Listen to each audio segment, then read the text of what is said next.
Hey guys, it's your girl Shaneika Marie. I'm going to be showing you how to make stuffed shells. I'm going to first chop up all my seasoning, such as the yellow bell pepper, the orange bell pepper, and the red. And I'm going to cut it as fine as I can be. I like to chop off the head first and remove the seeds from it. And then as you can see in the corner, I have a bag where I can dispose of all my trash. So that way I doesn't just leave everything where it's at. So I like to clean as I go. And then I'm going to chop that one whole onion, even though I hate cutting onion, but I'm going to do that. As you can see, I'm disposing my trash.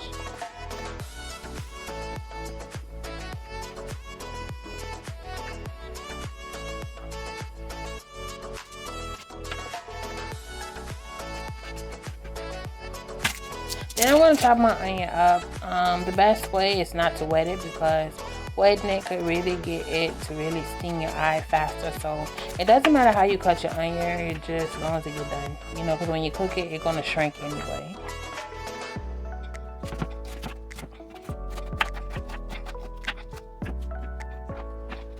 Then I'm going to get a skillet and I'm going to add 2 square blocks of butter to the pan and allow the butter to melt.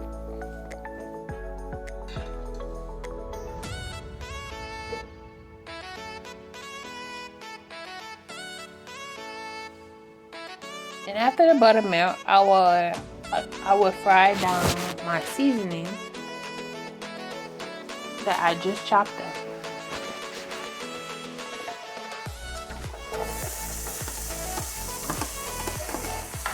And after that, I'm going to add my Creole Tony seasoning, the best seasoning in Louisiana, and some garlic powder. I just know measurement, like growing up watching my grandmother and my mom cook, we all just know our measurement. Then I'm gonna let that season cook. As you can see me stirring a lot and stuff like that, but I cut some footage out, so we did it. But I'm allowed the seasoning to cook where there is no more butter into it, where you won't see any butter, like the seasoning going to be dry. That's when you know your seasoning is well done.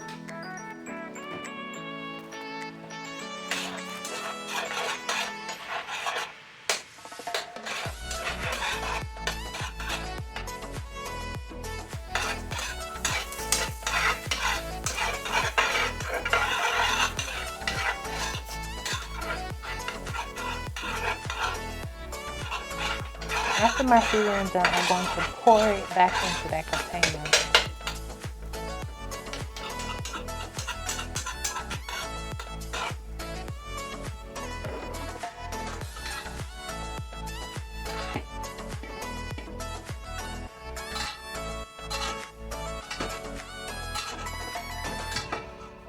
So after putting all my seasoning into a container, there's no need to wash the skillet because I'm going to be using the same skillet to incorporate and cook my ground beef. Because all the flavor is going to absorb into the ground meat anyway. And then after cooking the ground meat completely, I'm going to add in my seasoning that I just cooked back into the ground meat. So it really doesn't matter. And I'm going to add some garlic powder as well. And some Tony seasoning as well. And I'm going to mix and smash until the meat is fully cooked.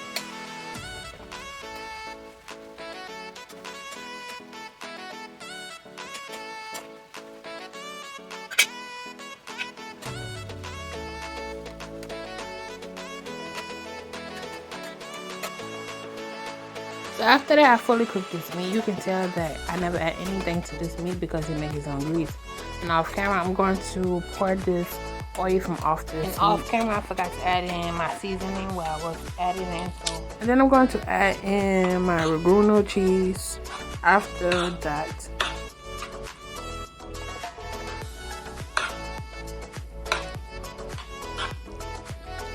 And I'm going to add another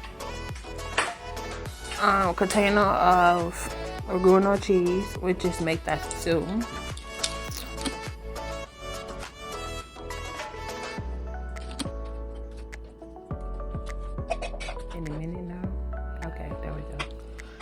Then I'm going to mix that well where it gives the perfect consistency. Mix it well where it becomes very creamy and stuff like that.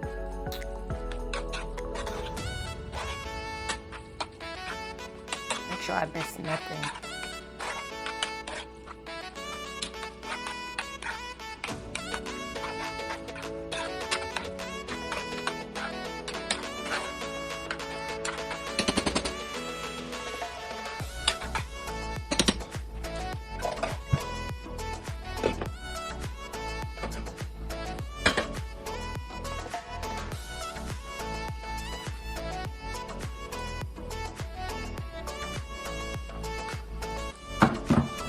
Then I'm going to get 2 cans of spinach and I'm going to open them up. I'm using an old-fashioned can opener. Don't talk about me, guys, but yeah.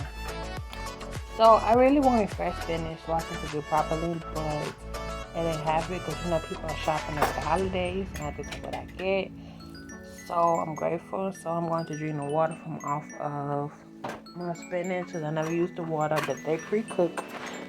So I like to re-cook it myself.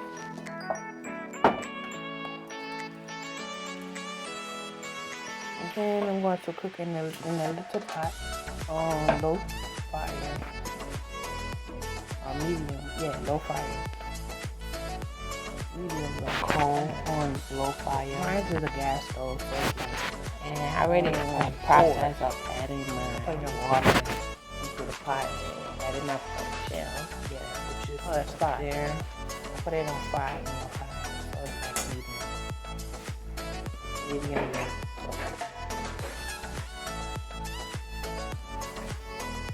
And then as you can see, I already started to boil my pasta shells. The big jumbo shells, that's what I use. And I'm going to add like a couple of tablespoons of Parmesan cheese to my spinach just to like give it a cheesy, creamy flavor. So you have to be careful because sometimes it can become clunky and thick. So yeah, it's just my preference. You don't have to do this, but I did it because I wanted to. So it's going to be one side spinach and one side regular stuffed shells. In the back pot, that's just the extra leftover stuffed shell that couldn't fit in the pot. So then I'm going to open a can of tomato sauce, so that way everything is moist and well incorporated, where it's not just going to burn and just be dry pasta. So next I'm going to, I place everything in the area where y'all can see it. Get a shell out, which is complete empty, and the stuffing that I created that y'all watch me perform, I'm going to stuff it into the shell. So the left side is going to be spinach, and my right side where I'm placing in the corner is going to be just regular stuffed shell. I was about to put spinach in it, but then move, so I'm trying to be as quick as I can be. And yes, touching these things are very hot because I strained the water from off of the pasta. So yeah, and just set the strainer into the empty pot with nothing, so that way the water could drip and the counter does not be soaking wet or whatever. So the stuff is really hot. Then I'm going to take one and just put spinach in one of them. And then get some more spinach. And I'm going to put in another empty one. And then I'm going to take some more spinach and put it in another empty one that I placed out. And I'm going to place them to the left.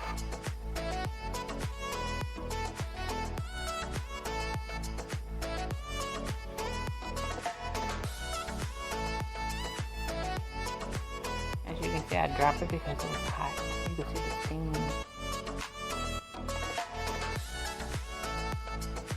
Excuse the sanitizing stuff in the background, but whenever a company comes, we make sure they sanitize their hands and stuff like that. And then I'm going to take the stuffing and place on top of the spinach.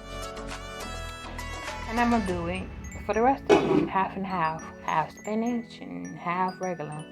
Because you know, you never know.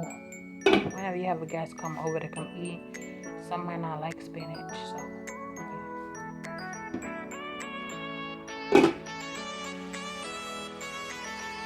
and it's just very simple and easy to do. So I'm going to try to speed it up. Spinach, spinach, spinach.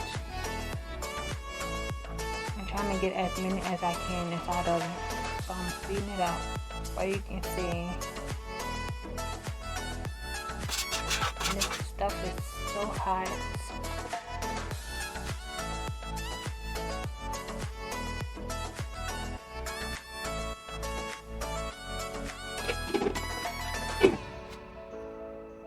I'm going to repeat the cycle, such as putting the Bruno cheese and ground meat on top of the spinach.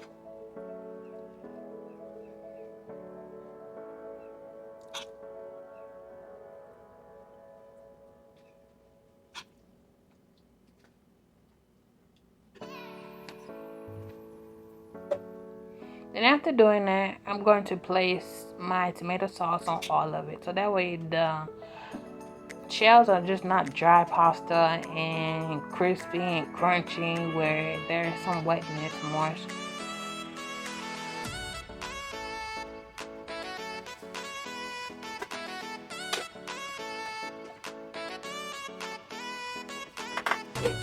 Then I'm going to take my cheese. You use any type of cheese you want, Levita. And I'm going to sprinkle it all on top of it.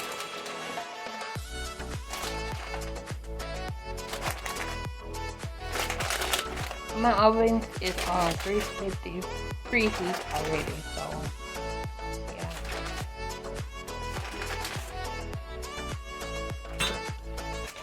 And then I'm going to add me some Parmesan cheese on top, in order to give it that nice sauteing texture. So now it's oven time.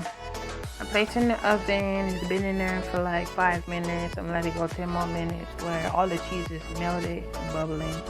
And as you can see, look yummy. And then eat time. Taking it out, and here's the final product. So I'm trying to do a thumbnail, but yeah, you get the picture. It look yummy. Thanks for watching.